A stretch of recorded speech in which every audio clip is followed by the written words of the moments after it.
There's plenty to take in during a walk along the South Perth foreshore. Hundreds of residents and visitors flock to this spot every day. Just a short drive or ferry ride from the city, you'll find manicured gardens bordered by lush green lawns, the glistening waters of the Swan River, and on most days, a bright blue sky. It's such a distinct change of pace here to the busy Perth CBD, and I've only had to travel a few minutes to achieve it. Now, whilst this is a pretty familiar place for most West Australians, there's a lot more here than meets the eye. I'm about to discover, thanks to a little extra local know-how, a history to this place that dates back more than 50,000 years. Kerry-Ann Winmar is a Whadjuk Yok with a strong family connection to the South Perth area. As an Aboriginal cultural tour guide, she's giving visitors like myself the chance to connect with one of the oldest surviving cultures in the world. So Kerry-Ann, how long have your people been associated with this place? My people, the Whadjuk people or the Nyungar nation, has been associated with this place forever.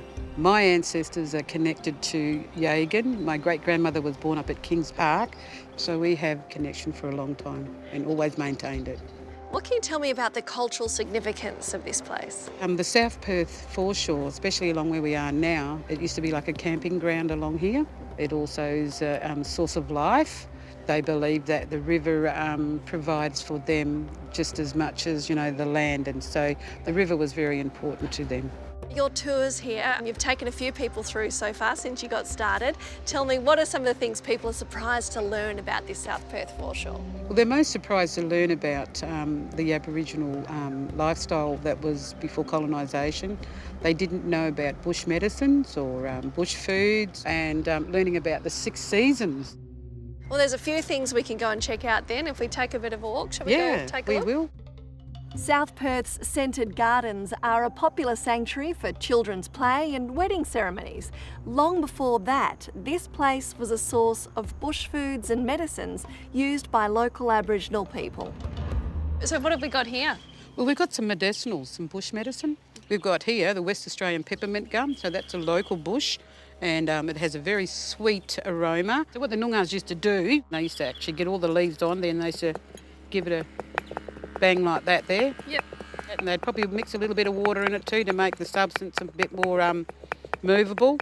It gives off that beautiful aroma, and it's also used when they make enough of it. They actually get it and they rub on their chest or on the children, or they even rub it on the wounds as well. And this one here is the Melaleuca, and that Melaleuca's paperbark tree, and that's got also a different smell to it too, and that's got healing properties in it. And that's more of a rose sweet smell, and that's a woman's plant there that they would use. And we've got ochre, and this ochre was used for ceremonies. They would make a powder out of it, mix it with water. Men would use it to paint themselves for traditional dance. Women also painted themselves for traditional dance. And it would tell them the certain stories about their dance, who they were, indicated what sort of dance they were doing. So it was just like pen and paper. Put some on you. Yeah. You'll feel the difference when you walk away from me. You ring me back and tell me that it stayed soft for a while. Nice soft skin. It's like an exfoliant or a beauty cream. Yeah. Yeah, right. Everything was just right here. It was like a supermarket for them.